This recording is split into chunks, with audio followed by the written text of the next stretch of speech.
Hi everyone, we start with Unit 1, Computer Systems and Organization for Class 11. The first chapter that we're going to cover is Basic Computer Organization, where we discuss the computer system, the mobile system, types of software, and memory units.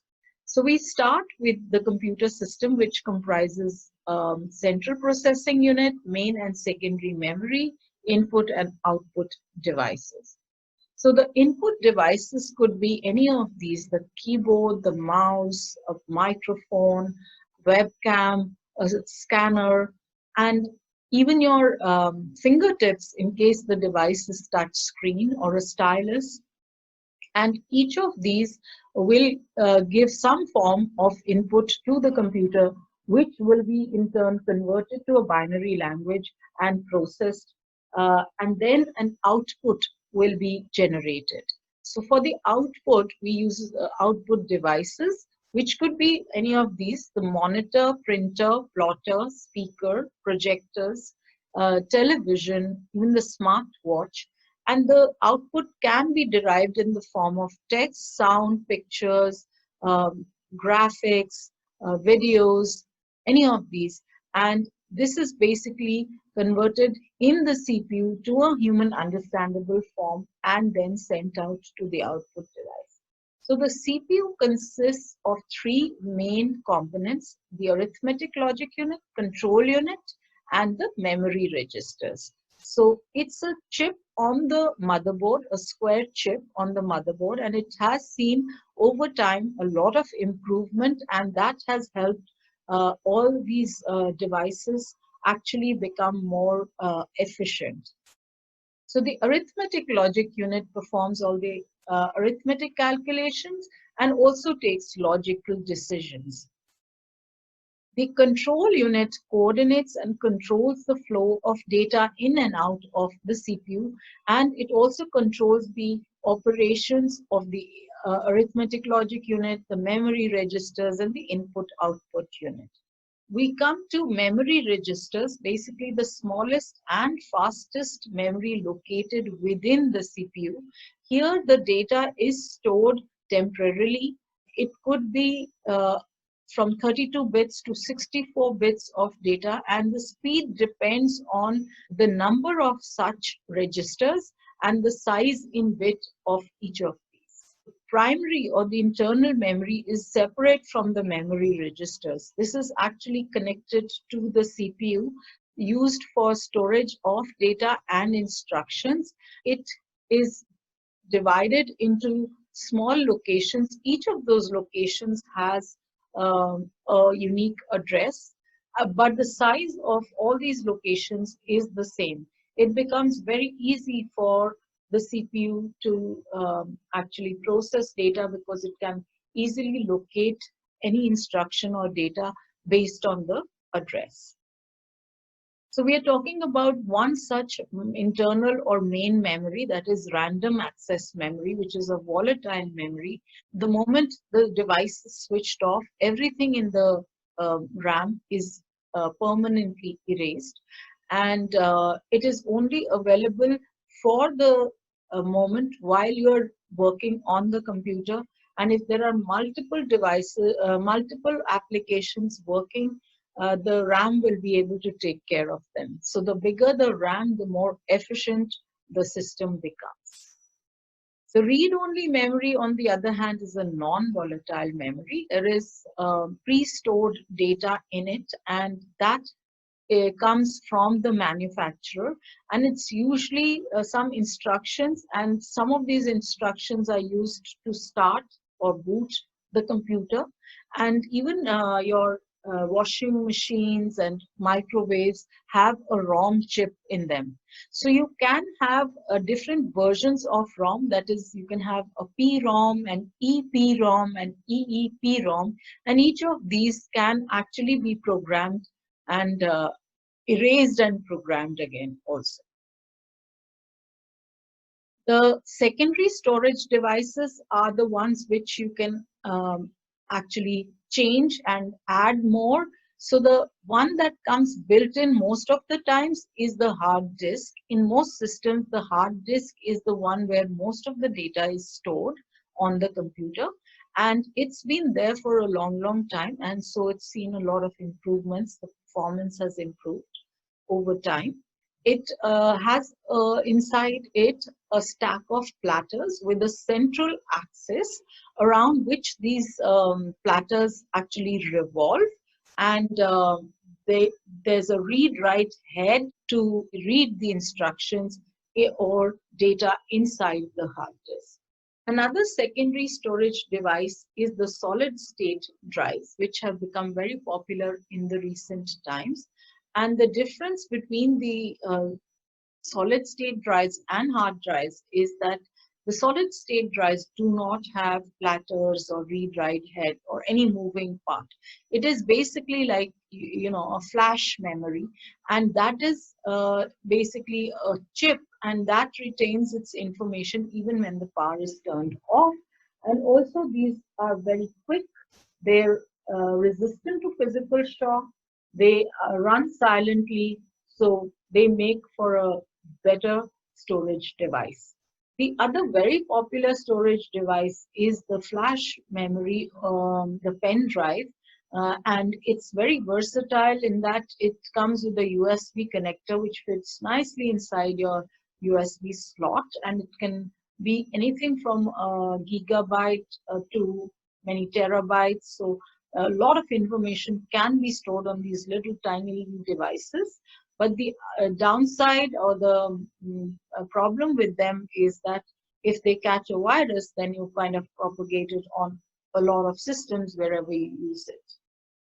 About a decade or two ago, some of the most popular secondary storage devices were the CDs, DVDs, and even the Blu-ray discs.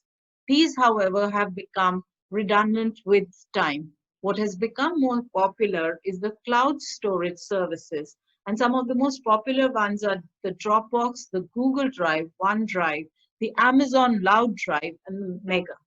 And these we'll be discussing in another chapter on cloud computing.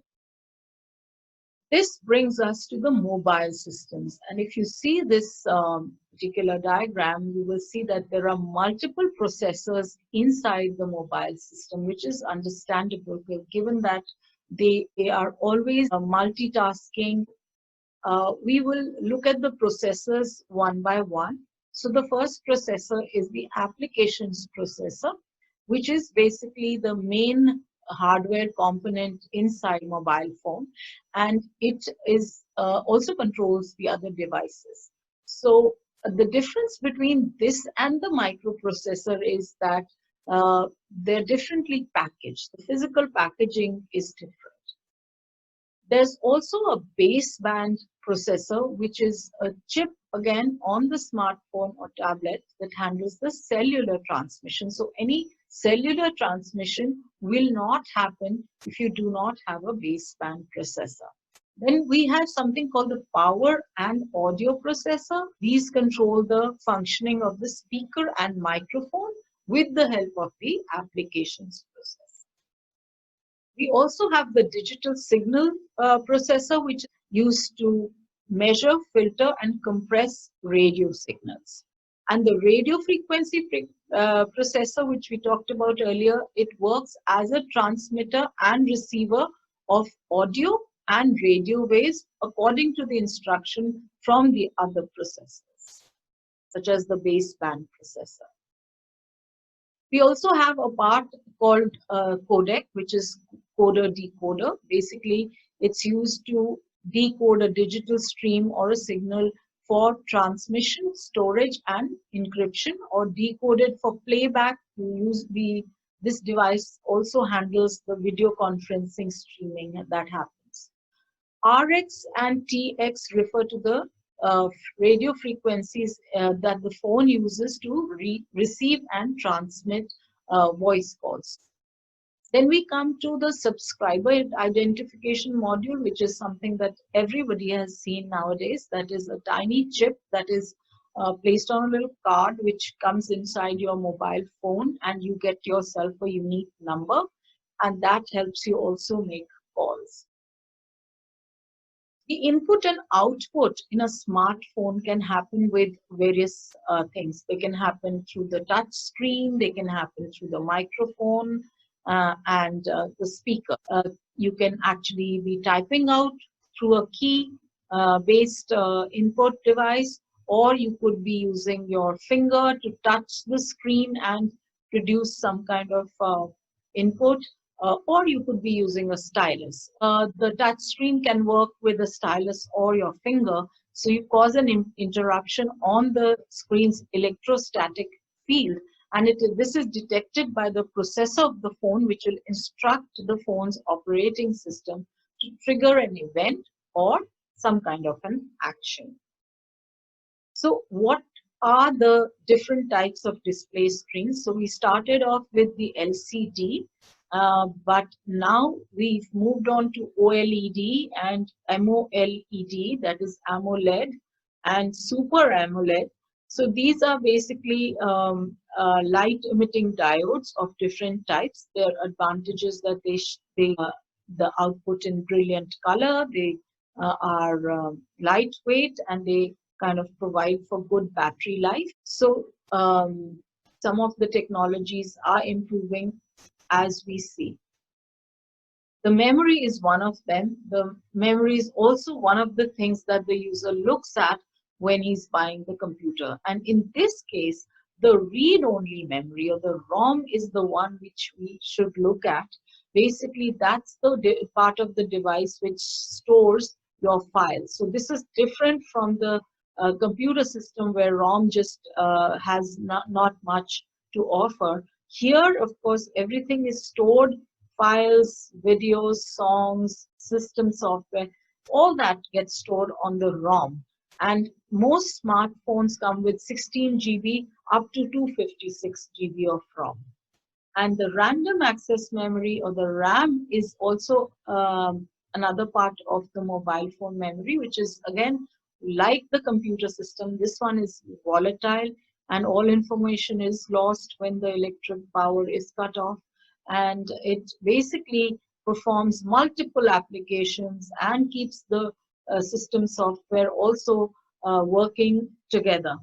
Another thing that the user sees when they're going to buy a phone is the battery life.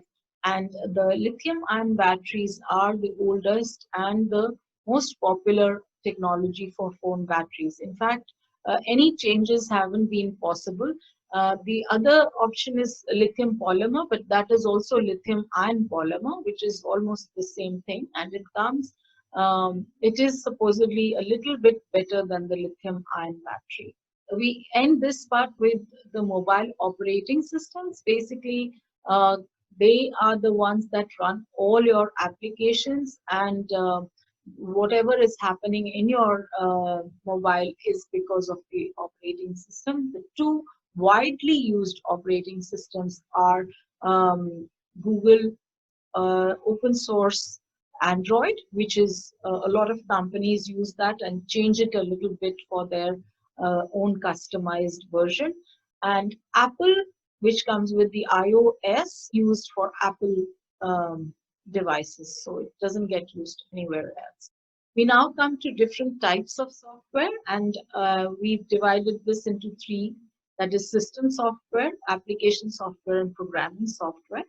We see the system software is basically your operating system, something like Windows or Mac OS or iOS, or even Androids for that matter. These are all system softwares. They take care of the memory management, process management, device management, file management, and even in some cases, the security of the system. And application softwares, on the other hand, are the ones where some kind of task can be performed by by the user using the application software. For example, Office is a good example of a packaged application software.